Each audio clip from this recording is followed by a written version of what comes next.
जो मनुष्य शनिवार के दिन भगवान शनिदेव की ये दिव्य कथा सुनता है, जीवन में कभी दुखी और गरीब नहीं रहता। शनिवार का दिन न्याय के देवता शनिदेव का होता है। आज हम आपको सुमेरपुर गांव की एक ऐसी सत्य घटना सुनाने जा रहे हैं जो साबित करती है कि शनिदेव कभी किसी के साथ अन्याय नहीं होने देते। यह कहानी है विश्वास, धैर्य और कर्म फल की।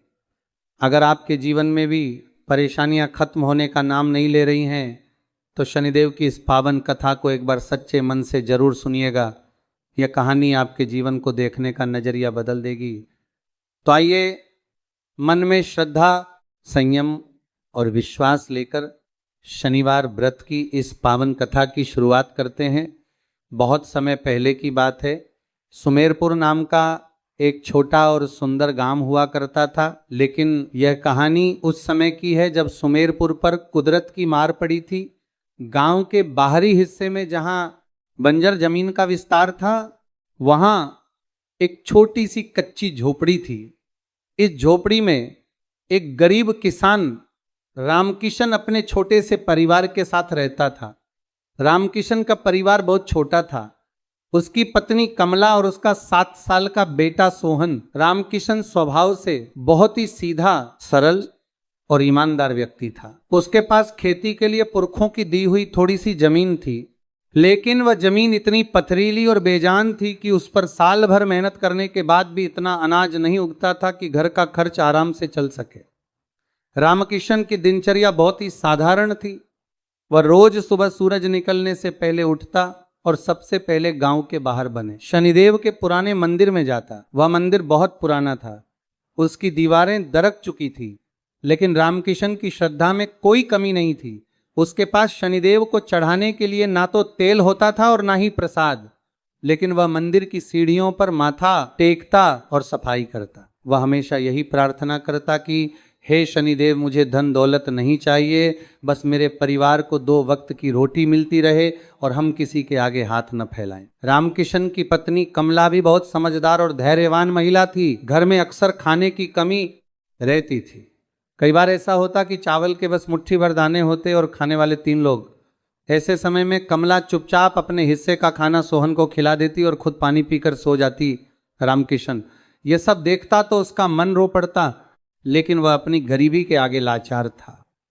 सुमेरपुर गांव में ही रामकिशन का एक सगा बड़ा भाई भी रहता था, जिसका नाम नटवर लाल था।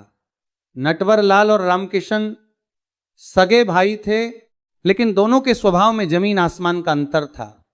जहां रामकिशन दयालु और संतोषी था, वहीं नटवर लाल बेहद लालची, क्रूर और घमंडी था। नटवर लाल ने पिता की मृत्यु के बाद धोखे से घर की सारी उपजाऊ जमीन, बड़ा पक्का मकान और जमा पूंजी अपने नाम कर ली थी और रामकिशन को घर से बाहर निकालकर बंजर जमीन का टुक्का दे दिया था। नटवर लाल गांव का सबसे अमीर आदमी बन गया था। वह ब्याज पर पैसे देने का काम करता था और गरीबों की मजबूरी का फायदा उठाकर उनकी जमीन हड़प लेता था। उसे इस बात का बहुत अहंकार था कि पूरे सुमेरपुर में उसके बराबर कोई नहीं है। उस साल सुमेरपुर में भयंकर सूखा पड़ा। सावन का महीना आया और चला गया, लेकिन आसमान में बादलों का नामो निशान नहीं था। जेठ की तपती धूप ने खेतों को जलाकर राख कर दिया था। रामकिशन के खेत में लगी बाजरे की फसल पानी के बिना सूख कर पीली पड़ गई। गांव के तालाब सूख गए और कुओं का जल स्तर नीचे चला गया।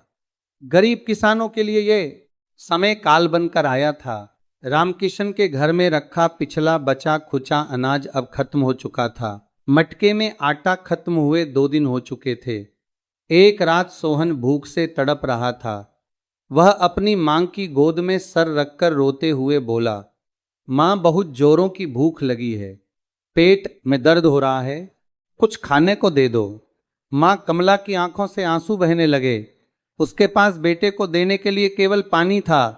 उसने सोहन को पानी पिलाया और थपकियां देकर सुलाने की कोशिश की, लेकिन भूख से बिलखते बच्चे को नींद कहां आने वाली थी। रामकिशन झोपड़ी के कोने में बैठा यह सब देख रहा था। उसका कलेजा फट रहा था। उसने मन ही मन सोचा कि वह कैसा पिता है जो अपने बच्चे को 2 रोटी भी नहीं दे सकता।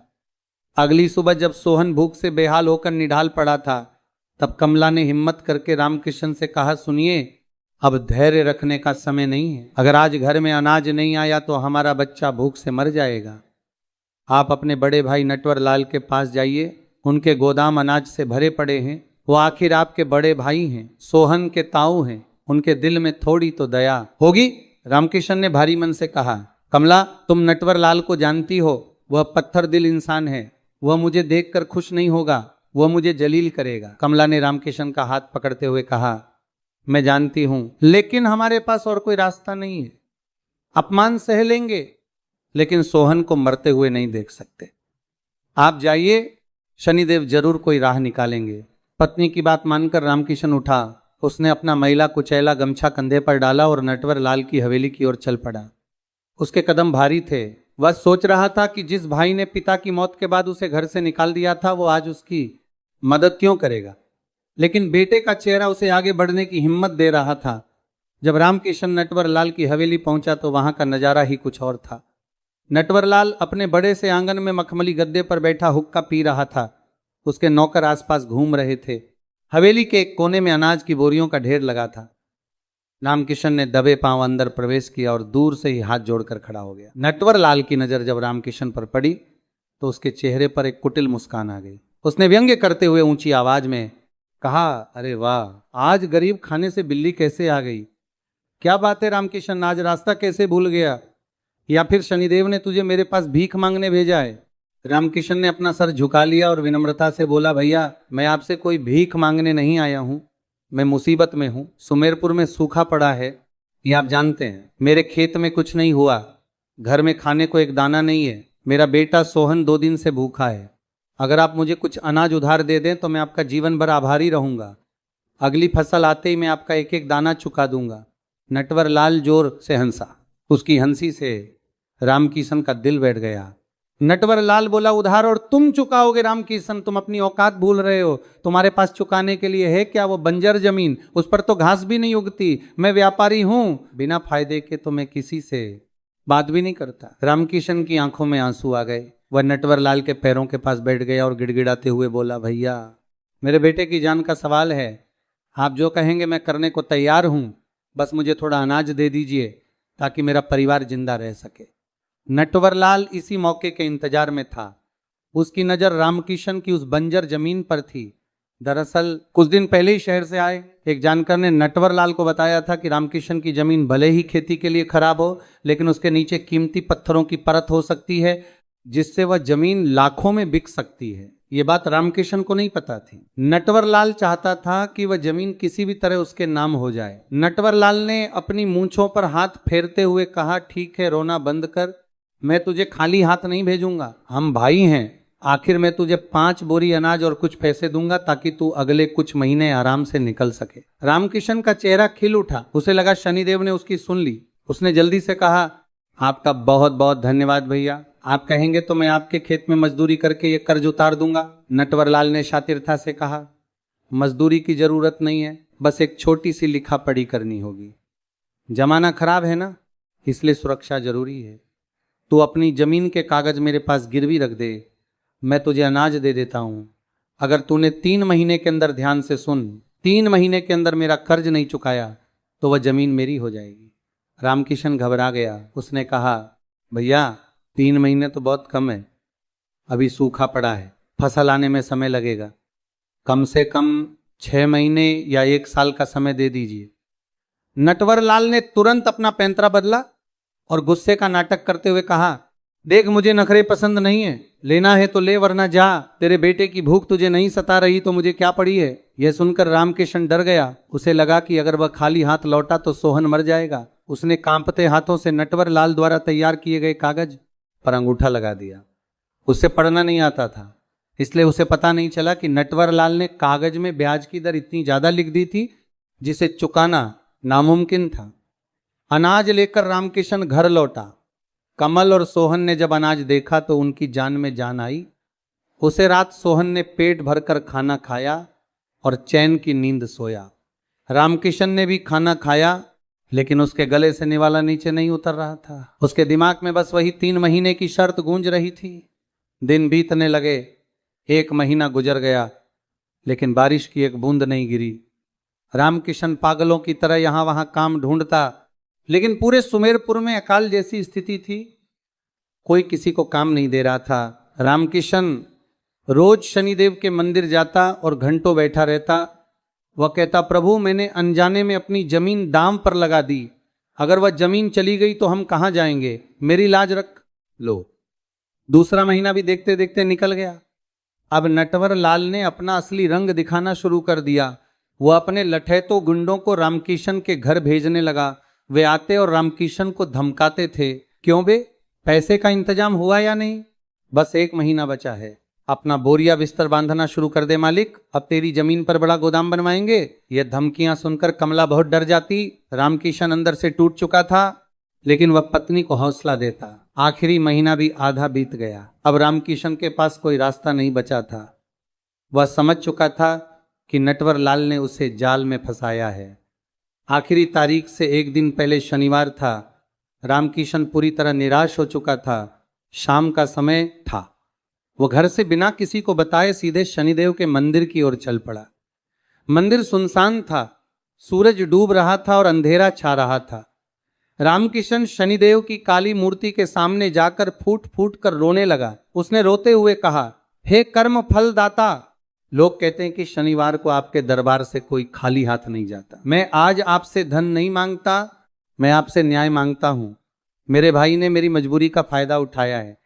कल सुबह वह मेरी जमीन छीन लेगा और मेरे परिवार को सड़क पर फेंक देगा। मैंने जीवन भर धर्म का पालन किया, क्या उसका यही फल है?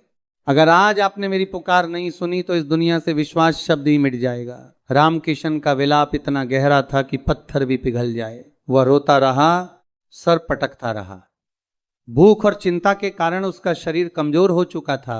रोते रोते उसकी आंखों के सामने अंधेरा छाने लगा और वह बेहोश होकर वहीं मंदिर के ठंडे फर्श पर गिर पड़ा। रात घनी हो गई थी, चारों तरफ सन्नाटा था। मंदिर का वातावरण एकदम बदल चुका था। बाहर घना अंधेरा था, लेकिन मंदिर के गर्भगृह में एक नीली और शीतल रोशनी फैल रही थी। रामकिशन जमीन पर बेसुध पड़ा था, लेकिन उसकी चेतना जाग रही थी। उसे ऐसा महसूस हुआ जैसे कोई बहुत शक्तिशाली शक्ति उसके पास खड़ी है। तभी उसे सन्नाटे को चीरती हुई एक भारी और गंभीर आवाज गूंजी, जिसने रामकिशन के रोम रोम को झकझोर दिया। उठो रामकिशन, उठो। मेरे भक्त रामकिशन को लगा जैसे वह किसी गहरी नींद से जाग रहा है, लेकिन उसकी आंखें अब भी बंद थी।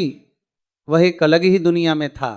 उसने देखा कि उसके सामने वही शनिदेव की मूरत है, लेकिन अब वह पत्थर की नहीं बल्कि साक्षात ऊर्जा का रूप ले चुकी थी। उस मूरत से निकलती किरणें रामकिशन के आंसुओं को पोंछ रही थी। आवाज फिर आई, तुमने सच्चे मन से मुझे पुकारा है, मैं अपने भक्तों के आंसू कभी व्यर्थ नहीं जाने देता। तेरा भाई नटवर लाल अपनी धन दौलत के अहंकार में यह भूल गया है कि न्याय की लाठी में आवाज नहीं होती, लेकिन जब वो पड़ती है तो बड़े बड़े मोहल्लों की नींव हिल जाती है। उसने तेरे सीधेपन को तेरी कमजोरी समझा, लेकिन यही सीधेपन तेरी सबसे बड़ी ताकत है। रामकिशन ने उसे स्वप्न अवस्था में ही हाथ जोड़कर कहा, प्रभु मैं हार चुका हूं, कल सुबह मेरा सब कुछ लुट जाएगा, मेरे बच्चे के सर से छत छिन जाएगी, मुझे क्या करना चाहिए, मुझे मार्ग दिखाइए। शनिदेव की आवाज ने उसे सांत्वना देते हुए कहा, चिंता मत करो रामकिशन, जिसे तू बंजर जमीन समझकर रो रहा है और जिसे तेरा भाई बेकार समझकर हड़पना चाहता है, वही जमीन तेरे भाग्य का ताला खोलेगी। तेरे पूर्वजों ने उसी जमीन में एक राज्य छिपा रखा है जो आज तक किसी को नहीं मिला। कल सूरज उगने से पहले अपने खेत में जाना। वहां जो पुराना सूखा हुआ पीपल का ठूंठ है, उसके ठीक 3 कदम पूर्व दिशा की ओर जमीन खोदना शुरू करना। वहां तुझे तेरे सब्र का फल मिलेगा, जा तेरा कल्याण हो। इतना कहते ही वह दिव्य रोशनी धीरे धीरे सिमटने लगी और मंदिर में फिर से वही शांत अंधेरा छा गया। ठंडी हवा का एक झोंका रामकिशन के चेहरे से टकराया और वह हड़बड़ाकर उठ बैठा। उसने अपनी आंखें खोली और इधर उधर देखा। मंदिर में कोई नहीं था, केवल दिए की टिमटिमाती लौ जल रही थी।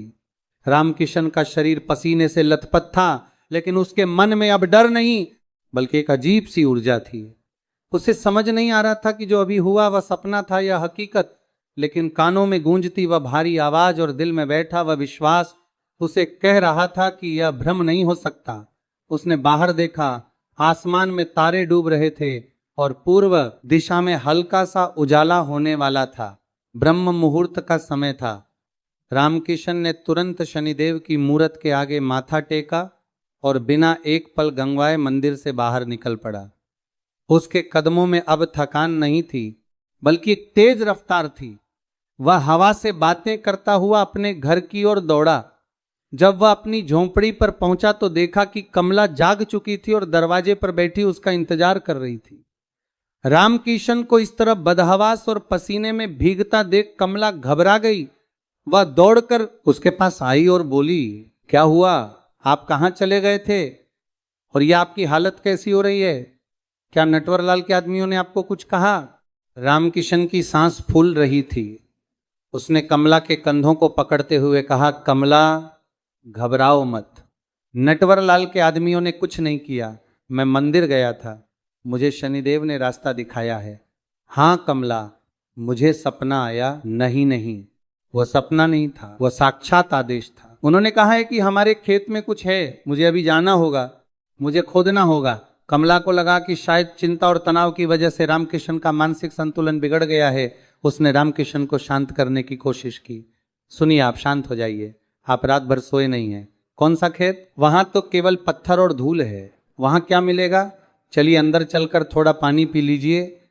लेकिन रामकिशन की आंखों में एक अलग ही चमक थी। उसने कहा, नहीं कमला, अब रुकने का समय नहीं है। आज ही वो आखिरी दिन है जब नटवरलाल जमीन लेने आएगा। उससे पहले मुझे वो काम करना होगा जो प्रभु ने बताया है।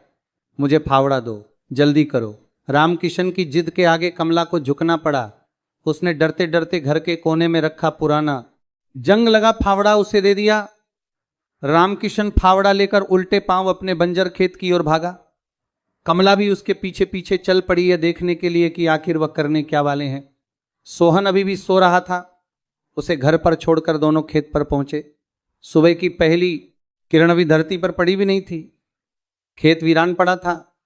रामकिशन सीधे उस जगह पहुंचा जहां बरसों पुराना एक सूखा हुआ पीपल का ठूंठ कचा था। उसे ठूंठ को देखकर रामकिशन को याद आया कि बचपन में उसके पिता अक्सर यहां बैठा करते थे। उसने शनिदेव के आदेश को याद किया। पीपल के ठूंठ से 3 कदम पूर्व की और रामकिशन ने ठूंठ से सटाकर अपने कदम नापे। 1, 2, 3। वो वहीं रुक गया। उसने आसमान की तरफ देखा, मन ही मन जय शनिदेव बोला और फावड़ा कसकर पकड़ लिया। सूखी और पथरीली जमीन पर फावड़ा चलाना आसान नहीं था। मिट्टी लोहे की तरह सख्त हो चुकी थी। रामकिशन ने अपनी पूरी ताकत लगाकर पहला वार किया। खटाक की आवाज आई। फावड़ा जमीन से टकराकर उछल गया। उसके हाथों में झंझनाहट हुई, लेकिन वह रुका नहीं।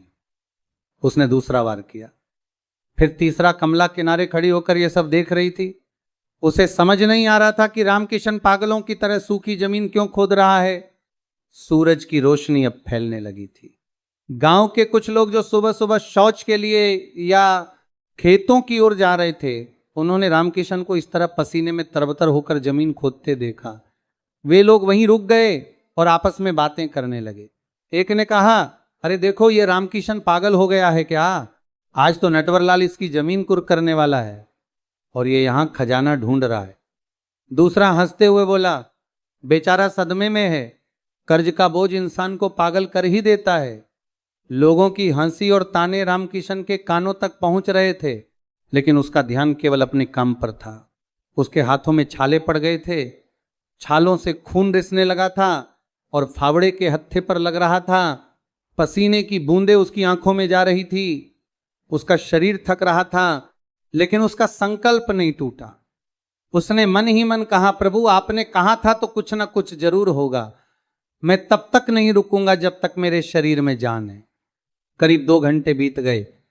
रामकिशन ने 3-4 फीट गहरा गड्ढा खोद दिया था, लेकिन वहां मिट्टी और पत्थरों के सिवा कुछ नहीं निकला। कमला अब रोने लगी थी। वह पास आकर बोली, बस कीजिए, अब देखिए आपके हाथों से खून बह रहा है, कुछ नहीं है यहाँ। भगवान ने शायद हमारी किस्मत में यही लिखा है। चलिए घर चलते हैं, नटवरलाल आता ही होगा। रामकिशन हाँफ रहा था। वह गड्ढे के अंदर ही खड़ा था। उसने कमला की ओर देखा और टूटी हुई आवाज में कहा, नहीं कमला, मेरा विश्वास गलत नहीं हो सकता, बस थोड़ा सा, और बस थोड़ा सा। और उसी समय दूर से धूल का गुबार उठता दिखाई दिया। ये नटवरलाल की जीप थी। उसके साथ गांव का पटवारी और 4-5 हट्टे कट्टे लठैत भी थे। जीप खेत के किनारे आकर रुकी। नटवरलाल बड़ी शान से नीचे उतरा। उसके चेहरे पर विजय की मुस्कान थी। उसने अपनी घड़ी देखी और जोर से चिल्लाया, वाह भाई वाह, रामकिशन तू तो बड़ा मेहनती निकला। मेरे लिए जमीन पहले से ही तैयार कर रहा है क्या, ताकि मैं यहां आसानी से गोदाम की नींव रख सकूं। नटवरलाल के साथ आए लोग जोर जोर से हंसने लगे। नटवरलाल गड्ढे के किनारे आया और नीचे खड़े रामकिशन को देखकर बोला, बाहर निकल। अब 3 महीने पूरे हो गए, सूरज ऊपर चढ़ चुका है, शर्त के मुताबिक तूने पैसे नहीं चुकाए, अब ये जमीन कानूनी तौर पर मेरी है। पटवारी साहब जरा कागजात दिखाइए इसे। रामकिशन ने गधे से ऊपर देखा। नटवरलाल का चेहरा उसे किसी राक्षस जैसा लग रहा था। रामकिशन ने गिड़गिड़ाते हुए कहा, भैया बस कुछ देर और रुक जाइए, मुझे थोड़ा समय और दे दीजिए। मुझे विश्वास है कि इस जमीन के नीचे कुछ है, वह मिल जाएगा तो मैं आपका सारा कर्ज ब्याज समेत भी चुका दूंगा। नटवरलाल ने गुस्से में थूकते हुए कहा, पागल हो गया है क्या? इस बंजर जमीन के नीचे क्या मिलेगा? हड्डियां। अब और नाटक नहीं, बाहर निकल, वरना मेरे आदमी तुझे खींचकर बाहर निकालेंगे और धक्के मारकर गांव से बाहर कर देंगे। नटवरलाल ने अपने आदमियों को इशारा किया। 2 लठैत गधे की तरफ बढ़े। कमला बीच में आ गई और हाथ जोड़कर बोली, जेठ जी ऐसा मत कीजिए, ये आपके छोटे भाई हैं, हमें थोड़ा वक्त और दे दीजिए। नटवरलाल ने कमला की बात अनसुनी कर दी और एक लठैत ने कमला को धक्का दे दिया। कमला जमीन पर गिर पड़ी। पत्नी को गिरता देख रामकिशन के अंदर का क्रोध जाग उठा, लेकिन वह बेबस था। उसने आखिरी बार अपनी पूरी ताकत बटोरी। उसने सोचा, हे शनिदेव, ये मेरा आखिरी बार है, अब मेरी लाज आपके हाथ में है। उसने जय शनिदेव का जयकारा लगाया और फावड़े को पूरी ताकत से जमीन पर दे मारा। फावड़ा मिट्टी चीरता हुआ गहराई में गया और तभी एक अलग ही आवाज आई, खनन। ये आवाज पत्थर से टकराने की नहीं थी, ये आवाज धातु से धातु के टकराने की थी। ये आवाज इतनी तेज और गूंजने वाली थी कि ऊपर खड़े नटवरलाल और उसके आदमियों के कान खड़े हो गए। सब एकदम चुप हो गए। रामकिशन का दिल जोर जोर से धड़कने लगा। उसने जल्दी जल्दी वहां से मिट्टी हटाई। वहां नीचे काले रंग का बड़ा सा संदूक दिखाई दे रहा था। वह संदूक लोहे का था और उस पर अजीब सी नक्काशी की हुई थी जो सदियों पुरानी लग रही थी। रामकिशन ने चिल्लाकर कहा, कमला देखो देखो, यहां कुछ है। नटवरलाल की आंखें फटी की फटी रह गईं। उसका लालच तुरंत जाग उठा। उसने अपने आदमियों से कहा, अरे देख क्या रहे हो, जाओ निकालो संदूक को। ये जमीन अब मेरी है तो इसके अंदर से निकलने वाली हर चीज भी मेरी हुई। रामकिशन ने संदूक को जकड़ लिया और ऊपर देखते हुए शेर की तरह दहाड़ा, नहीं, ये जमीन अभी तुम्हारी नहीं हुई है नटवरलाल, अभी भी शर्त का समय बाकी है। तुमने कहा था कि अगर मैं पैसे चुका दूं तो जमीन मेरी रहेगी और अभी तो दिन शुरू हुआ है। नटवरलाल घबरा गया। उसे लगा कि अगर उसे संदूक में खजाना हुआ तो रामकिशन उसका कर्ज चुका देगा और हाथ से जमीन भी जाएगी और खजाना भी। उसने चिल्लाकर कहा, मारो इसे, छीन लो वह संदूक, ये धोखेबाज है, यह संदूक इसने पहले से कहीं से चुरा कर यहां गड़ा होगा। नटवरलाल के गुंडे लाठियां लेकर गड्ढे में कूदने ही वाले थे कि तभी अचानक आसमान में काले बादल घिरने लगे। जो आसमान महीनों से साफ था वहां पल भर में काली घटाएं छा गईं, तेज हवाएं चलने लगीं और धूल भरी आंधी ने सबकी आंखों में मिट्टी भर दी। माहौल इतना डरावना हो गया कि गुंडे जहां थे वहीं रुक गए। प्रकृति का यह रूप देखकर सब समझ गए कि यह कोई साधारण घटना नहीं है। हवा इतनी तेज थी कि नटवरलाल की पगजी उठकर दूर जा गिरी। तभी बादलों की गड़गड़ाहट के बीच एक आकाशीय बिजली ठीक उस पीपल के सूखे ठूंठ पर गिरी। कड़कड़ धूम, सब लोग डर के मारे जमीन पर लेट गए। जब धूल थोड़ी हटी तो देखा कि रामकिशन उस संदूक को गड्ढे से बाहर निकालने की कोशिश कर रहा है। आंधी और तूफान के बीच भी रामकिशन को एक खरोंच तक नहीं आई थी। ऐसा लग रहा था जैसे कोई अदृश्य शक्ति उसकी रक्षा कर रही हो। रामकिशन ने बड़ी मशक्कत के बाद उस भारी संदूक को गड्ढे से बाहर निकाल लिया। संदूक पर एक बड़ा सा ताला लगा हुआ था, लेकिन ताले में चाबी लगाने की कोई जगह नहीं थी। उस पर केवल शनिदेव का एक प्रतीक चिन्ह बना हुआ था। नटवरलाल डरते डरते आगे बढ़ा। उसका लालच उसके डर से बड़ा था। वह बोला, रामकिशन, यह संदूक मुझे दे दे, इसके बदले में तेरा सारा कर्ज माफ कर दूंगा और तुझे ये जमीन भी वापस दे दूंगा, बल्कि तुझे और भी पैसे दूंगा। बस ये संदूक मुझे दे दे। रामकिशन ने अपने भाई की ओर घृणा से देखा और कहा, भाई, अब मुझे तुम्हारे किसी एहसान की जरूरत नहीं है। जिसका रखवाला स्वयं महाकाल हो, उसे किसी इंसान के रहम की भीख नहीं मांगनी पड़ती। तभी वहां गांव के सरपंच और बाकी लोग भी जमा हो गए। शोर सुनकर सब दौड़े चले आए थे। सरपंच ने कहा, रामकिशन अगर यह जमीन से निकला है तो इसे सबके सामने खोला जाए। रामकिशन ने संदूक पर बने शनिदेव के चिन्ह पर अपना हाथ रखा। जैसे ही उसके खून से सने हाथ ने उस चिन्ह को छुआ, ताला अपने आप एक झटके के साथ खुल गया। संदूक का ढक्कन धीरे धीरे ऊपर उठा। संदूक का ढक्कन खोलते ही वहां मौजूद हर इंसान की आंखें फटी की फटी रह गई। वह संदूक किसी साधारण खजाने से नहीं, बल्कि सोने की असरफियां और कीमती रत्नों से लबालब भरा हुआ था। सुबह की पहली धूप जब उन सोने के सिक्कों पर पड़ी तो उनकी चमक इतनी तेज थी कि लोगों को अपनी आंखों पर हाथ रखना पड़ा। उस सोने की चमक के बीचों बीच एक काले रंग का चमकीला पत्थर रखा हुआ था, जो बिल्कुल शनिदेव की शिला जैसा लग रहा था। नटवरलाल का मुंह खुला का खुला रह गया। जिस बंजर जमीन को वह कौड़ियों के भाव हड़पना चाहता था, उस जमीन ने तो आज सोना उगल दिया था। उसका लालच अब पागलपन की हद पार कर चुका था। वह पागलों की तरह आगे लपका और चिल्लाया, हटो हटो सब लोग, यह खजाना मेरा है, यह जमीन मेरी है। शर्त के मुताबिक सुबह हो चुकी है और रामकिशन ने अभी तक मेरे पैसे नहीं लौटाए हैं, इसलिए कानूनन यह जमीन और इस जमीन से निकलने वाली हर चीज मेरी हुई। नटवरलाल ने झुककर संदूक को पकड़ने की कोशिश की, लेकिन तभी रामकिशन ने उसका हाथ पकड़ लिया। रामकिशन की पकड़ में आज लोहे जैसी मजबूती थी। उसने नटवरलाल की आंखों में आंखें डालकर कहा, रुक जाओ भैया, अपना ईमान इतना मत गिराओ। शर्त का समय सूरज ढलने तक नहीं, बल्कि कर्ज चुकाने तक था। और रही बात समय की, तो अभी तो दिन शुरू ही हुआ है। रामकिशन ने संदूक के अंदर से मुट्ठी भर सोने के सिक्के उठाए। वह सिक्के खनखनाते हुए उसके हाथ में आए। उसने नटवरलाल के सामने हाथ बढ़ाते हुए कहा, ले लो, तुम्हें अपना कर्ज चाहिए था ना, ये लो तुम्हारे 5 बोरी अनाज और ब्याज के बदले मैं तुम्हें ये 50 सोने के सिक्के देता हूं। इनकी कीमत तुम्हारे उस सड़े हुए अनाज और ब्याज से 100 गुना ज्यादा है। गिन लो और अपना यह मनहूस कागज मुझे वापस कर दो। नटवरलाल हक्का बक्का रह गया। 50 सोने के सिक्के, उसने जिंदगी में इतना धन एक साथ नहीं देखा था, लेकिन उसका लालच इतने से शांत होने वाला नहीं था। वह पूरा संदूक चाहता था। उसने चालाकी दिखाते हुए सरपंच की ओर देखा और बोला, सरपंच जी देखिए, ये मेरे साथ अन्याय कर रहा है। सौदा जमीन का हुआ था। सरपंच जो ये सब देख रहे थे, वह नटवरलाल की नीयत को अच्छी तरह पहचानते थे। और फिर शनिदेव का चमत्कार सबने अपनी आंखों से देखा था। सरपंच ने कड़ी आवाज में कहा, नटवरलाल, बस बहुत हुआ। पूरा गांव गवाह है कि रामकिशन ने समय रहते तुम्हारा कर्ज चुका दिया है, बल्कि कर्ज से ज्यादा ही दे दिया है। अब अगर तुमने इस संदूक या इस जमीन की तरफ आंख उठाकर भी देखा तो पंचायत तुम्हें गांव से बाहर निकाल देगी। चुपचाप ये सिक्के लो और रफा दफा हो जाओ यहां से। गांव के लोग भी रामकिशन के समर्थन में नारे लगाने लगे।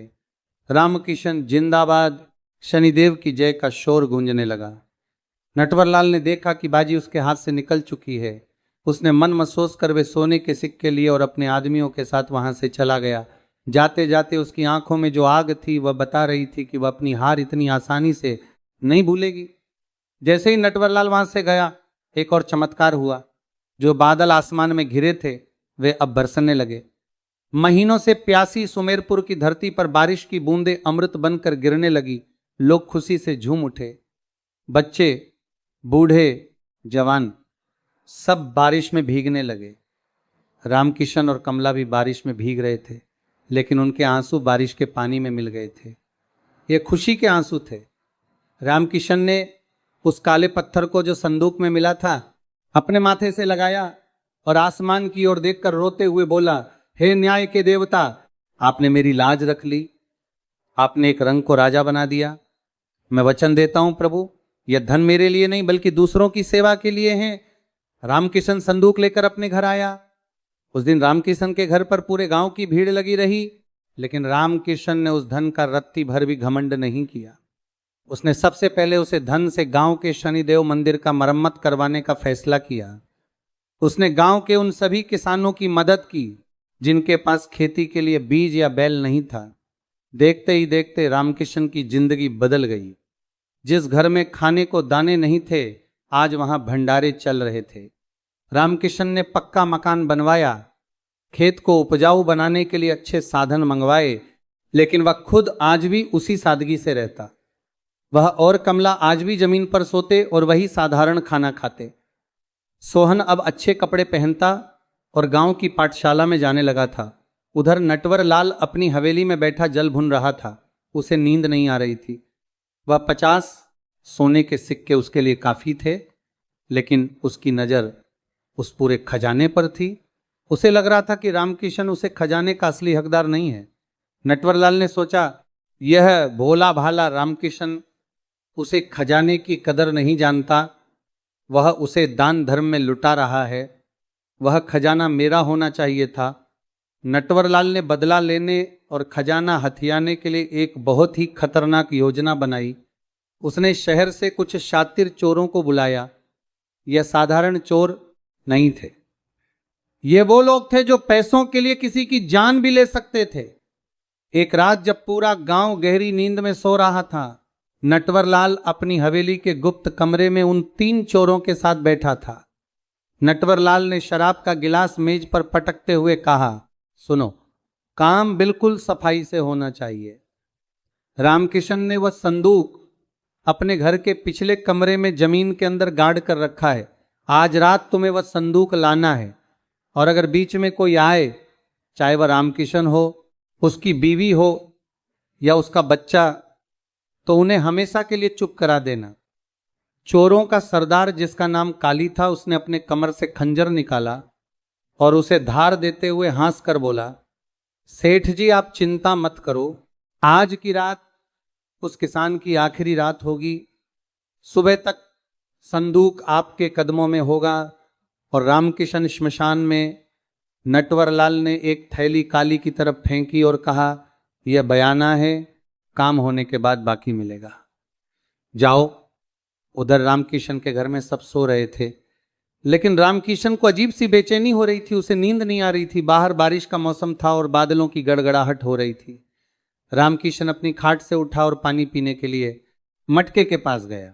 तभी उसे घर के पिछवाड़े से कुछ खटपट की आवाज सुनाई दी। रामकिशन के कान खड़े हो गए। उसने सोचा शायद कोई बिल्ली होगी या हवा से खिड़की बजी होगी, लेकिन तभी उसे दबी हुई आवाज में फुसफुसाहट सुनाई दी। रामकिशन समझ गया कि कोई घर के अंदर घुसने की कोशिश कर रहा है। उसके घर में अब काफी धन था, इसलिए उसे चोरी का डर तो था ही। रामकिशन ने समझदारी दिखाई। उसने शोर नहीं मचाया। उसने कोने में रखा अपना वही पुराना डंडा उठाया और दबे पांव पिछले दरवाजे की तरफ बढ़ा। अंधेरे में उसे 3 परछाइयां दिखाई दी जो दीवार फांद कर आंगन में उतर रही थी। उनके हाथों में चमकते हुए हथियार थे। रामकिशन का दिल जोर से धड़का। यह साधारण चोर नहीं थे, यह तो हथियारे लग रहे थे। रामकिशन ने सोचा कि अगर वह अब भी चिल्लाया तो ये लोग सीधे सोहन और कमला पर हमला कर सकते हैं। उसे अकेले ही इनका सामना करना होगा। उसने मन ही मन शनिदेव का स्मरण किया, प्रभु रक्षा करना। जैसे ही पहला चोर आंगन में उतरा, रामकिशन अंधेरे से निकलकर शेर की तरह उस पर टूट पड़ा। उसने अपनी लाठी का एक जोरदार वार चोर के हाथ पर मारा। कड़क की आवाज के साथ चोर के हाथ से खंजर छूट गया और वह दर्द से चिल्ला उठ। बाकी दोनों चोर सतर्क हो गए। कालिया ने फुसफुसाते हुए कहा, पकड़ो इसे, आज ये बचना नहीं चाहिए। कालिया और उसका साथी रामकिशन की तरफ लपके। रामकिशन एक अकेला था और वे तीन थे और उनके पास हथियार भी थे, लेकिन रामकिशन के अंदर अपने परिवार को बचाने का जुनून था। वह लाठी घूमता हुआ उनसे भिड़ गया। एक चोर ने पीछे से आकर रामकिशन के सर पर वार करने की कोशिश की, लेकिन ऐन वक्त पर कमला, जो शोर सुनकर जाग गई थी, वह घर के अंदर से एक जलती हुई लकड़ी लेकर बाहर दौड़ा। कमला ने वह जलती हुई लकड़ी सीधे उसे चोर के मुंह पर दे मारी। चोर चीखता हुआ पीछे हटा। चोर चोर बचाओ। कमला ने जोर जोर से चिल्लाना शुरू कर दिया। शोर सुनकर सोहन भी जाग गया और रोने लगा। गांव के कुत्तों ने भौंकना शुरू कर दिया। कालिया समझ गया कि अब ज्यादा देर रुकना खतरे से खाली नहीं है, लेकिन जाने से पहले वह अपना काम पूरा करना चाहता था। उसने देखा कि रामकिशन दूसरे चोर से उलझा हुआ है। कालिया ने मौका देखकर अपनी जेब से एक जहरीला खंजर निकाला और पूरी ताकत से रामकिशन की पीठ की ओर फेंक खंजर हवा को चीरता हुआ सीधा रामकिशन की तरफ बढ़ा। रामकिशन का ध्यान सामने वाले चोर पर था। उसे पीछे से आ रही मौत का पता ही नहीं चला, लेकिन तभी एक अनहोनी घटना घटी। रामकिशन के घर के आंगन में तुलसी के पौधे के पास एक काला कुत्ता, जो अक्सर रामकिशन के घर के बाहर बैठा रहता था और जिसे रामकिशन रोज रोटी खिलाता था, वो अचानक बिजली की गति से बीच में कूद पड़ा।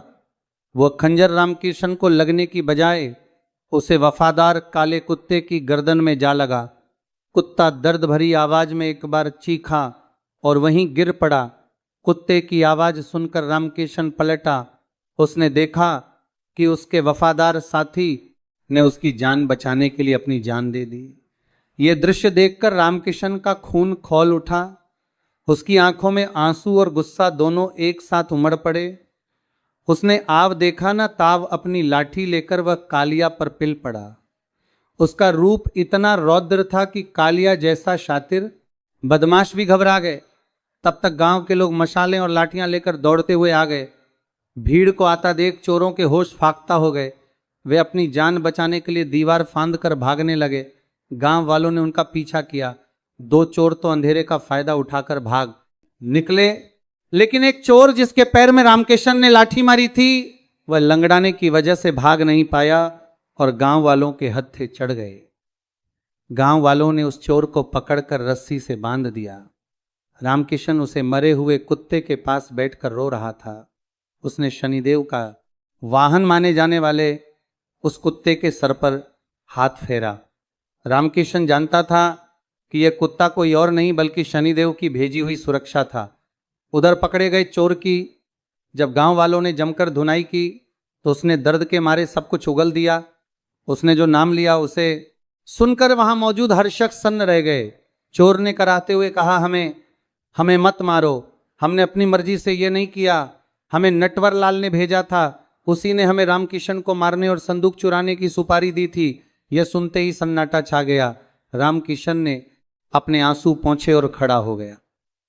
आज उसके चेहरे पर दुख नहीं बल्कि एक कड़ा फैसला था। वो समझ चुका था कि जब तक नटवर लाल है उसका परिवार सुरक्षित नहीं है। सरपंच ने गुस्से में कहा, इस नटवर लाल ने सारी हदें पार कर दी हैं। पहले भाई का हक मारा, फिर उसकी जमीन हड़पने की कोशिश की और आज उसकी जान लेने पर उतारू हो गया। अब यह पाप गांव बर्दाश्त नहीं करेगा। चलो सब लोग नटवर लाल की हवेली। सैकड़ों लोगों की भीड़ हाथों में मशालें लिए गुस्से में नटवर लाल की हवेली की ओर चल पड़ी। रामकिशन सबसे आगे था। आज भाई का प्रेम खत्म हो चुका था। आज केवल न्याय बाकी था। नटवर लाल अपनी हवेली की छत से यह नजारा देख रहा था। गांव वालों का हुजूम अपनी तरफ आता देख उसके हाथ पैर ठंडे पड़ गए। वो समझ गया कि उसका भांडा फूट चुका है। वह भागने के लिए पीछे के रास्ते की तरफ दौड़ा।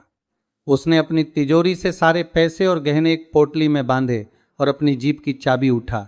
वह चोरों की तरह अपने ही घर के पीछे वाले दरवाजे से निकलकर जीप में बैठा। उसके हाथ कांप रहे थे। उसने जैसे तैसे जीप स्टार्ट की और गांव से बाहर जाने वाले कच्चे रास्ते पर दौड़ा दी। उसकी जीप तेज रफ्तार में थी। अंधेरा बहुत था और बारिश की वजह से रास्ता फिसलन भरा था। नटवरलाल बार बार पीछे मुड़कर देख रहा था कि कहीं गांव वाले आ तो नहीं रहे। इसी घबराहट में उसे सामने का मोड़ दिखाई नहीं दिया। गांव के बाहर एक पुराना जर्जर पुल था, जिसके नीचे गहरी खाई और उफनती हुई नदी थी। नटवरलाल ने मोड़ पर जीप घुमाने की कोशिश की, लेकिन तेज रफ्तार और कीचड़ की वजह से जीप के पहिए फिसल गए। नटवरलाल चीख जीप अनियंत्रित होकर सीधे पुल की रेलिंग तोड़ते हुए नदी में गिर गया। वे गहरी खाई में जा गिरी।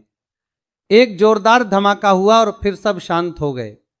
जोरदार धमाके की आवाज सुनकर गांव वाले और रामकिशन वहां रुक गए। खाई के नीचे से आग की लपटें उठ रही थीं। नटवरलाल की जीप के परखच्चे उड़ चुके थे। वह नजारा इतना भयानक था कि किसी की भी रूह कांप जाए। गांव के कुछ लोग बोले, अच्छा हुआ, पापी का अंत ऐसा ही होना चाहिए था। शनिदेव ने उसे उसके कर्मों की सजा दे दी है। लेकिन रामकिशन का दिल ऐसा नहीं था। उसने देखा कि जीप तो जल रही है, लेकिन खाई की ढलान पर एक झाड़ी में नटवरलाल फंसा हुआ है। वह जिंदा था, लेकिन दर्द से बुरी तरह तड़प रहा था और बचाओ बचाओ चिल्ला रहा था। रामकिशन ने एक पल भी नहीं सोचा।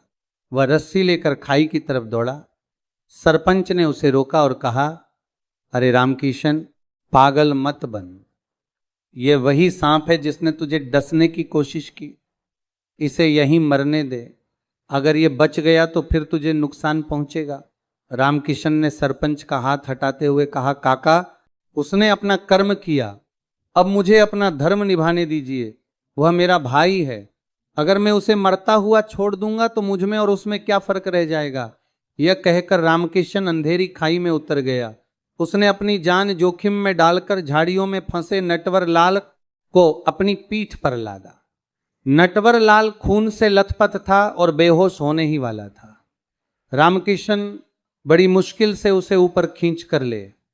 जब नटवरलाल को ऊपर लेटाया गया तो उसकी हालत देखकर सबकी आंखों में आंसू आ गए, लेकिन दुख के नहीं, बल्कि कुदरत का इंसाफ देखकर नटवरलाल की दोनों टांगें बुरी तरह कुचली जा चुकी थी। जीप के मलबे में दबने की वजह से उसकी रीढ़ की हड्डी भी टूट चुकी थी। जो इंसान कल तक अपनी ताकत और दौलत के दम पर जमीन पर पैर नहीं रखता था, आज वह अपने पैरों पर खड़ा होने लायक भी नहीं रहा था। उस रात नटवरलाल की जान तो बच गई, लेकिन वह हमेशा के लिए अपाहिज हो गया। उसकी सारी दौलत जो उसने पोटली में बांधी थी, वह खाई में गिरकर नदी के तेज बहाव में बह गई। नटवरलाल अब पूरी तरह कंगाल और लाचार हो चुका था। अगले कुछ दिनों में सुमेरपुर गांव की तस्वीर बदलने लगी। रामकिशन ने अपने खजाने का उपयोग अपने वादे के मुताबिक किया। उसने सबसे पहले गांव के बीचों बीच शनिदेव का एक भव्य मंदिर बनवाया। ये मंदिर इतना सुंदर था कि दूर दूर से लोग इसके दर्शन करने आने लगे। मंदिर के द्वार पर रामकिशन ने उसे वफादार काले कुत्ते की समाधि बनवाई, जिसने अपनी जान देकर रामकिशन की रक्षा की। रामकिशन ने गांव में एक धर्मशाला खुलवाई जहां गरीबों को मुफ्त भोजन मिलता था। उसने कुएं खुदवाए ताकि फिर कभी गांव में सूखे की नौबत ना आए। रामकिशन अब गांव का सबसे अमीर आदमी था, लेकिन उसका व्यवहार आज भी वैसा ही था। वो आज भी खेतों में काम करता और सबसे प्यार से मिला। उधर नटवरलाल की हालत बहुत दयनीय हो गई थी। उसका वो बड़ा मकान कर्जदारों ने छीन लिया था, क्योंकि नटवरलाल ने लोगों के पैसे हड़प रखे थे और अब वो चुकाने की हालत में नहीं था। उसके पास रहने को छत भी नहीं बची थी। गांव का कोई भी व्यक्ति उसे पानी पिलाने को तैयार नहीं था। एक दिन रामकिशन अपनी पत्नी कमला के साथ मंदिर से लौट रहा था। उसने देखा कि मंदिर की सीढ़ियों के पास एक भिखारी फटे पुराने कपड़ों में बैठा है और आने जाने वालों से भीख मांग रहा है। वह भिखारी कोई और नहीं बल्कि उसका भाई नटवरलाल था। नटवरलाल का शरीर सूख चुका था, बाल बढ़ गए थे और वह जमीन पर घिसट घिसट कर चल रहा था। रामकिशन को उसे देखकर रोना आ गया। वह दौड़कर उसके पास गया और बोला, भैया, ये आपकी क्या हालत हो गई। नटवरलाल ने जब ऊपर देखा और अपने सामने रामकिशन को पाया तो वह शर्म से गड़ गया। उसकी आंखों से आंसू बहने लगे। उसने हाथ जोड़कर कहा, रामकिशन, मुझे भैया मत कह, मैं तेरा गुनहगार हूं। मैंने तुझे बर्बाद करने में कोई कसर नहीं छोड़ी, फिर भी तूने मेरी जान बचाई। शनिदेव ने मुझे सही सजा दी है, मैं इसी लायक हूँ। रामकिशन ने नटवरलाल के हाथ अपने हाथों में लिए और कहा, भैया जो हुआ उसे भूल जाइए, खून पानी नहीं हो सकता। आप आज भी मेरे बड़े भाई हैं, घर चलिए, वहां आपका पूरा ख्याल रखा जाएगा। रामकिशन नटवरलाल को अपने घर ले आया। उसने नटवरलाल के रहने के लिए एक अलग और आरामदायक कमरा दिया। कमला ने भी पुरानी बातें भुलाकर अपने जेठ की सेवा की। रामकिशन के इस व्यवहार ने पूरे गांव का दिल जीत लिया। लोग कहते थे कि रामकिशन इंसान नहीं देवता है। समय बीतता गया, सुमेरपुर गांव अब खुशहाल हो चुका था। रामकिशन का बेटा सोहन अब बड़ा हो रहा था। रामकिशन की नेकी और शनिदेव की कृपा से उनके घर में धन धान्य की कोई कमी नहीं थी।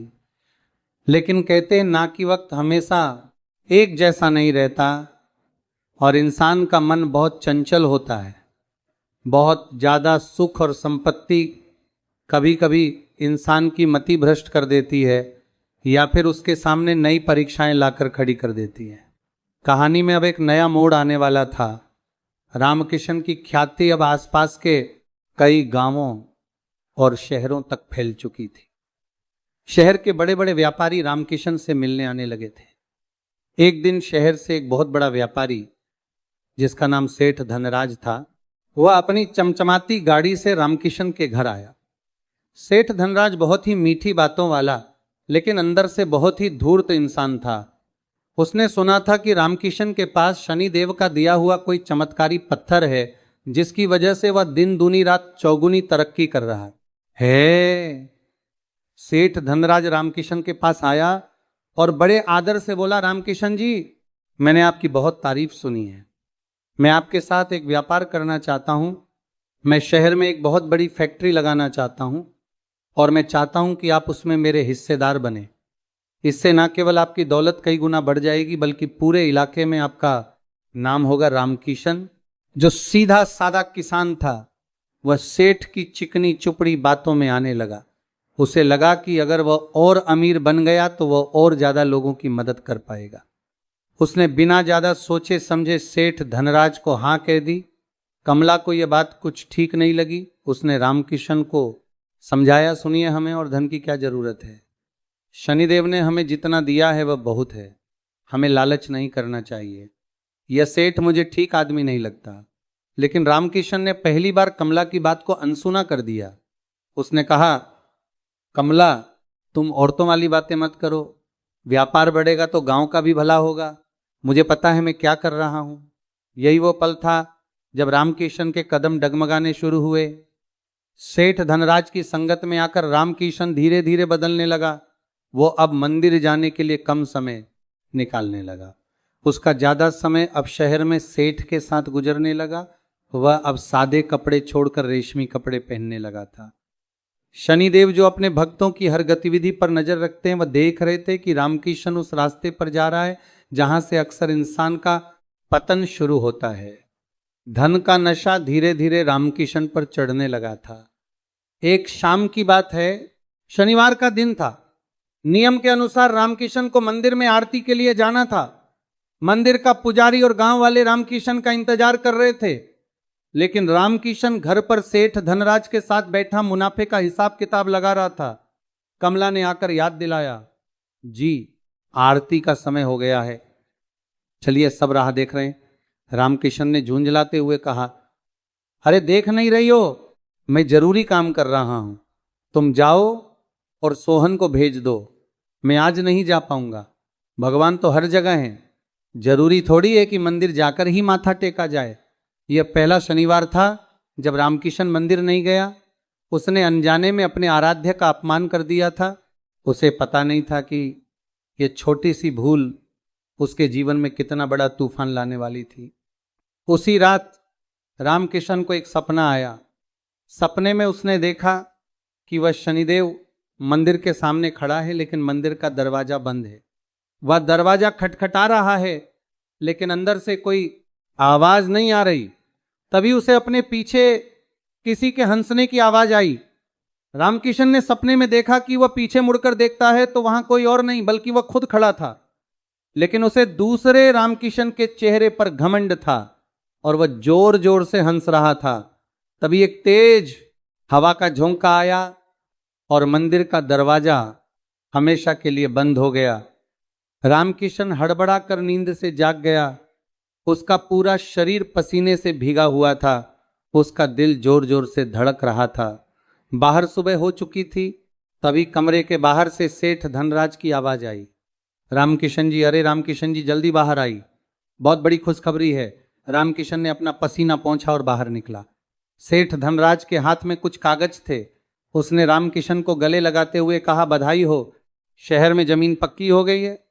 बस अब हमें तुरंत बयाना देना होगा। आप अपनी तिजोरी से वो शनिदेव वाला चमत्कारी काला पत्थर और कुछ सोना निकाल लाइए। उसे हम गिरवी रखकर बैंक से बड़ा कर्ज ले लेंगे और फैक्ट्री शुरू कर देंगे। फिर देखना हम पैसों में खेलेंगे। रामकिशन का दिमाग अभी भी उसे सपने में उलझा हुआ था, लेकिन सेठ की बातों ने फिर से उसके लोभ को जगा दिया। वह सम्मोहित सा होकर तिजोरी की तरफ बढ़ने लगा। कमला ने उसका रास्ता रोका और हाथ जोड़कर बोली, रुक जाइए, ऐसा अनर्थ मत कीजिए।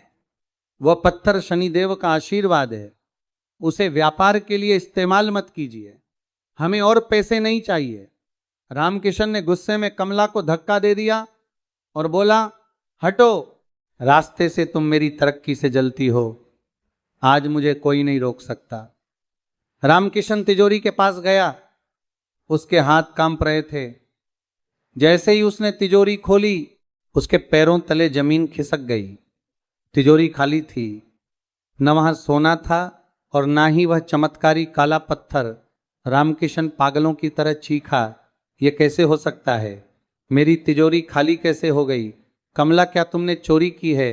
तभी पीछे से बैसाखियों के सहारे चलते हुए नटवरलाल वहां आया। उसने गंभीर आवाज में कहा, रामकिशन, कमला पर इल्जाम मत लगा, वह देवी है। तेरी तिजोरी से धन किसी इंसान ने नहीं चुराया, बल्कि तेरी नीयत का फल है। जब लक्ष्मी के साथ नारायण और शनि का वास नहीं होता तो वह चंचला बन जाती है। तूने कल शनिदेव की आरती छोड़ी थी, याद है ना? उसी पल तेरा भाग्य भी तुझे छोड़कर चला गया। सेठ धनराज ये देखकर घबरा गया कि माल तो गायब है। उसका असली रूप सामने आ गया। उसने चिल्लाकर कहा, अरे भाड़ में गया तुम्हारा ज्ञान रामकिशन, अगर पैसा नहीं है तो मेरा समय क्यों बर्बाद किया? तू तो एकदम कंगाल है। मैं जा रहा हूं। सेठ धनराज जैसे ही मुड़ा, सामने सुमेरपुर थाने की पुलिस जीप खड़ी थी। थानेदार ने गाड़ी से उतरते ही सेठ धनराज को धर दबोचा।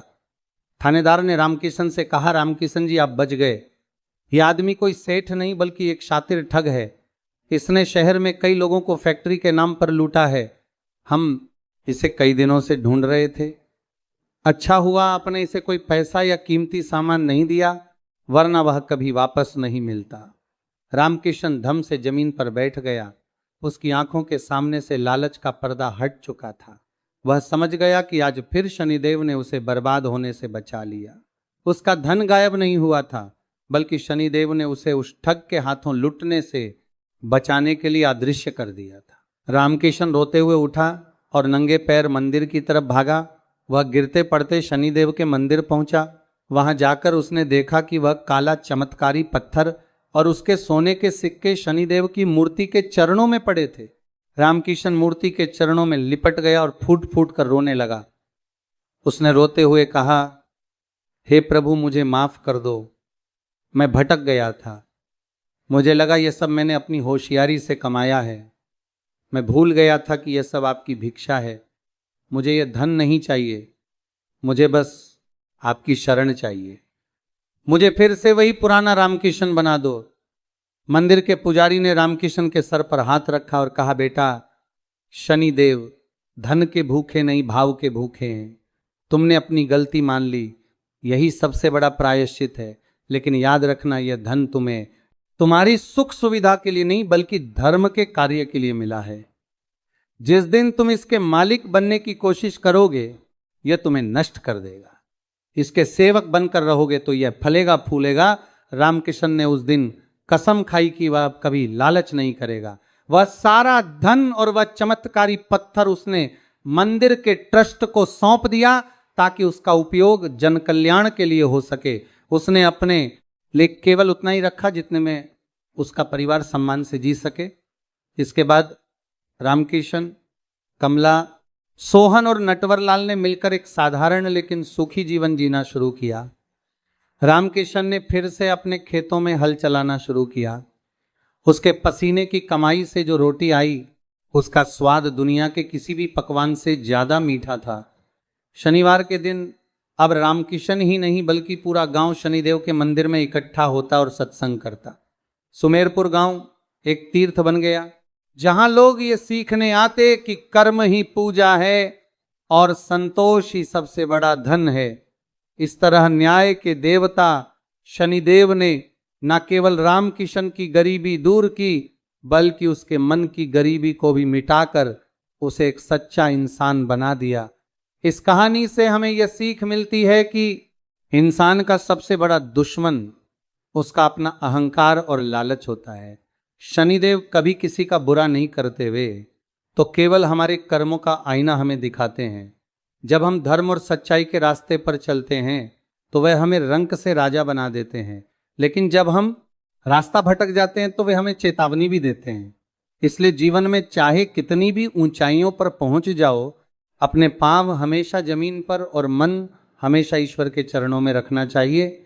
अगर आपको शनिदेव की यह पावन कथा पसंद आई हो तो कमेंट में जय शनिदेव लिखकर अपनी हाजिरी जरूर लगाएं